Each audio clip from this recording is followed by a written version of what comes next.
What is answer writing?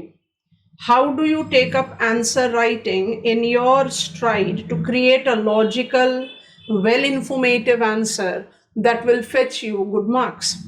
Answer writing skills के लिए जो सबसे इम्पॉर्टेंट रिक्वायरमेंट है वो by default understanding of concept है.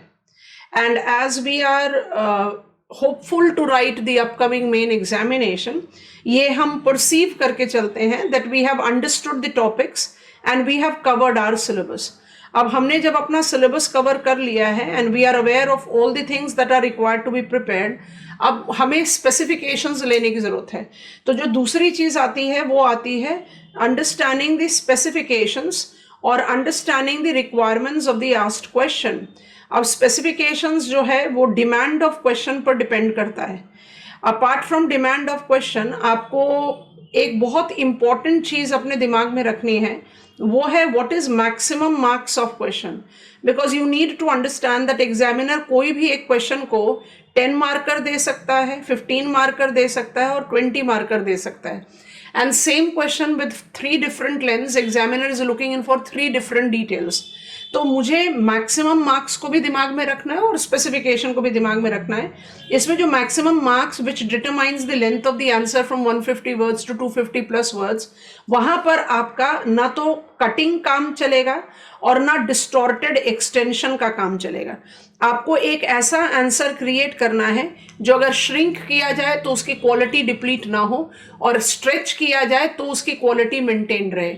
ये सारी चीजें होती हैं बेस ऑफ आंसर राइटिंग. अब to prove it, I attempt one of the model answers that I gave in one of the tests that we attempted. अब जो क्वेश्चन हमने पूछा था, it's a 10 marker question. The question that I asked was, what are the regulators of island biodiversity?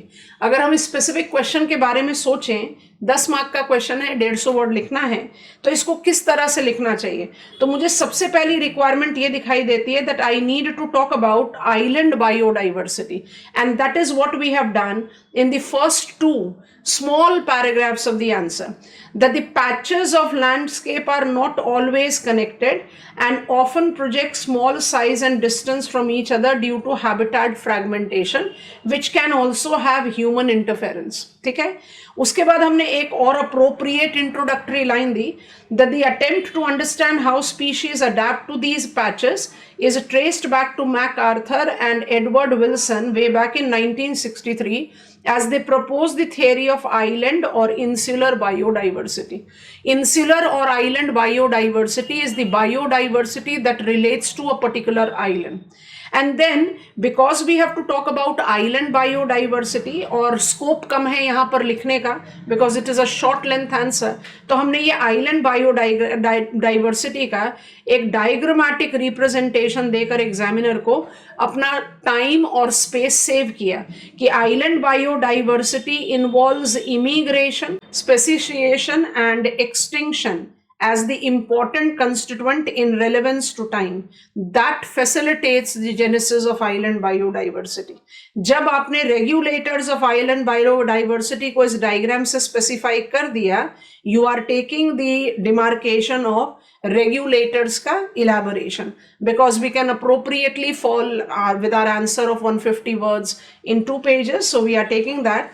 And as I come to the second phase, so in accordance to our diagram, the theory regulators of island biodiversity includes A, size of the island, B, distance of the island from the mainland as the principal constituent, and then we take up the reference of C, that the species composition is also regulated by rate of immigration and rate of extinction और emigration.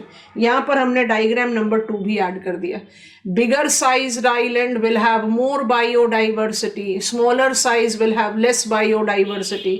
अब इसमें आपको क्या incorporate करना है? Fundamental principles of ecology. We all are aware of the fact that fundamental principles of ecology do not change.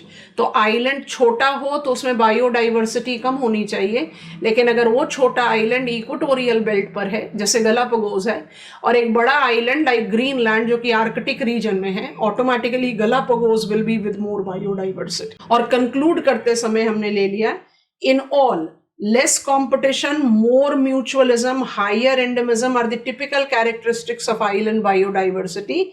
And that is the reason in present scenario, human invasion, thermal expansion of the ocean, increasing hazard, island biodiversity is differently regulated. They involve very different kind of challenge and thus very different kind of adaptive reference. This is the way a quality answer is written.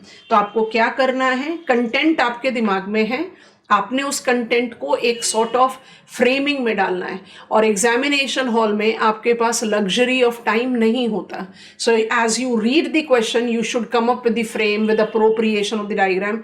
कई बार बता चुके हैं geography में diagrams, flow charts are what is called the geographical perspective or geography language or communication where geographer will be enriched with your answer. So इस तरह के approach से आपको आंसर लिखना चाहिए and that is what we practice with our test series or with our assignment test of the regular classes.